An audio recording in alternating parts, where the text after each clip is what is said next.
PBBM nananawagan ng pagkakaisa, pagtutulungan at iwasan ang mga away sa politika para sa ikauunlad ng ating bansa. O, di ba? Tama naman si PBBM para umunlad yung ating bayan. Iwasan na yung mga issue na nakakasama sa ating bansa katulad ng awayan sa politika. Wala namang maitutulong yan. Puro kaguluhan lang.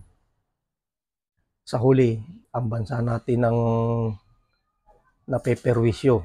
Katulad ng paghihirap na yan, kawalan ng trabaho, issue sa medical, at iba pa, maraming problema sa bansa. Kaya sabi ni PBBM, magkaisa na lang at magtulungan.